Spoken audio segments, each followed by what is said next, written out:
Ano sabi dito, ex-PNP daw po mga kababayan. Ay nako. Ex-PNP, ano po ang topic nito mga kababayan? Sabi, performance pagkasama si Duterte. Oh, hinahanap ko lang si Kibuloy. Sabi ni Boy Vlogger, hinahanap ko lang si Kibuloy. Ayun, tatakbo na sa pagkamayor, no? Doon sa City of Jail si Kibuloy. Base sa reaksyon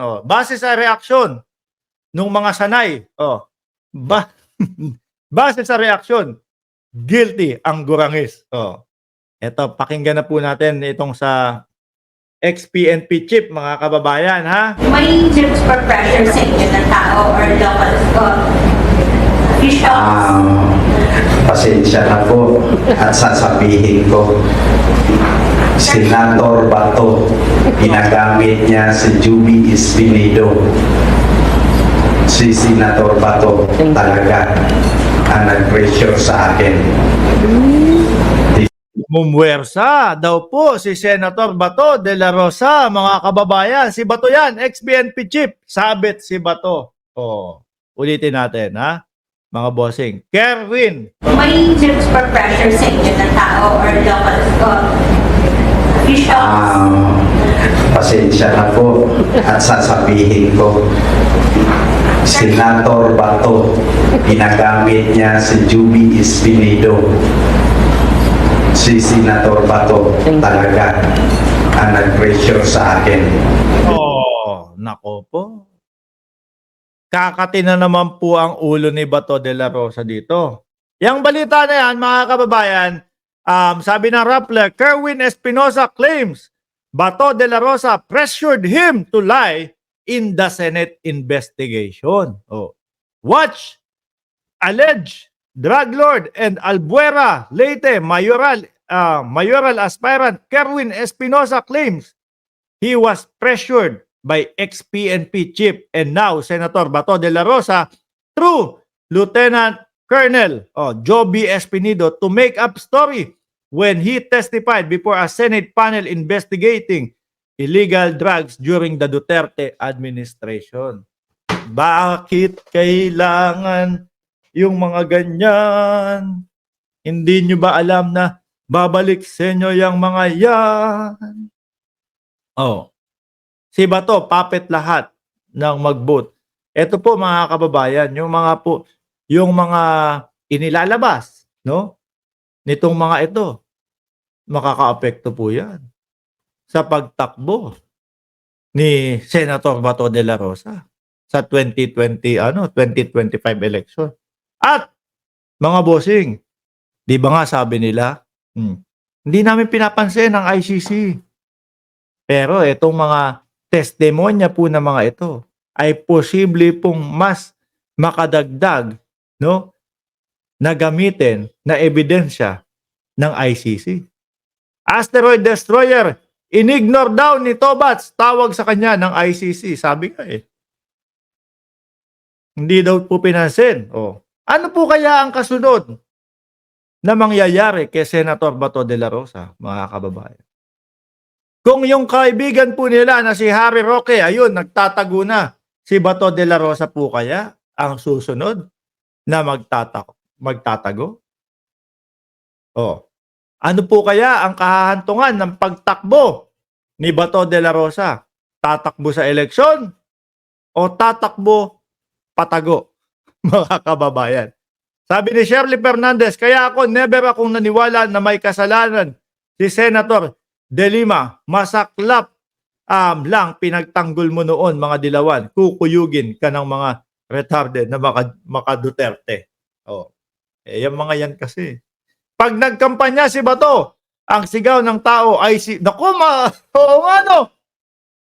ICC. Pero nakita nyo na ba yung isang senator? No, na kumakampanya na, nag-file ng certificate of candidacy niya. Nakita nyo na ba yun? Ay nako. Magugustuhan nyo yung mapapanood nyo na yun. Although yung iba napanood na ito, ipakita ulit natin, di ba? Eto. Go!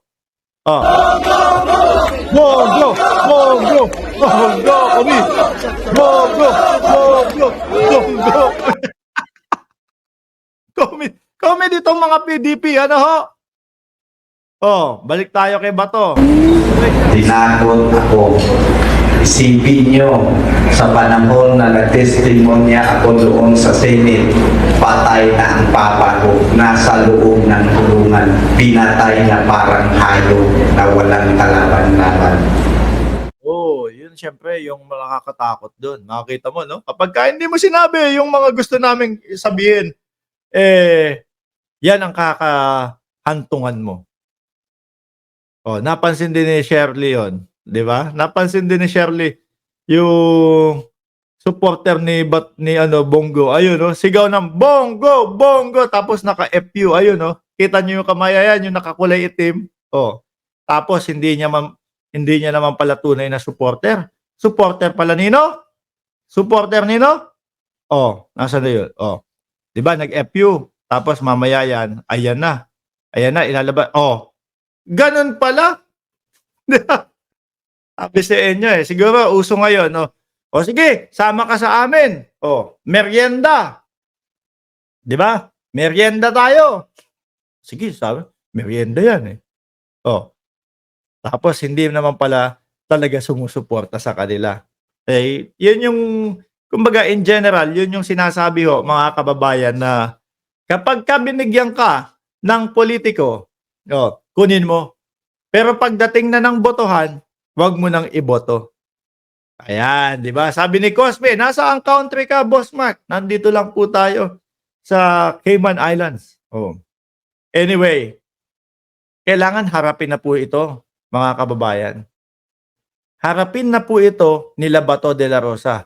Alam nyo kung bakit? Kasi kung gustong manalo talaga ni Bato, ni Bongo sa pagkasenador, haharapan nila ito. Kung alam nila yung katotohanan, haharap sila dito. Mas magiging puntos pa ho sa kanila, mga bossing, yung pagharap. Dahil pag napaliwanag nila sa taong bayan yan, sa mamamayang Pilipino ng maayos, ay, nako, maganda po yan. No? Baka pati po itong channel natin, mga kababayan, isigaw. Iboto natin si Bato de la Rosa.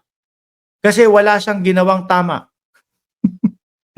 Kasi wala siyang, hindi totoo yung mga paratang sa kanya. O, di ba? O, kaso wala. Mas pinipili po nila na umiwas, takbuhan, magtago sa saya ng vice-presidente dito para dito sa mga issue na dapat sinasagot po nila. Sabi ni Larry De Leon, Boss Mark, sino boboto mo? Senador, meron akong 3 pa lang ngayon. Si Willie Ong, Abalos, Bosita. Yun yung 3 ko, no? The rest, wala pa. Okay?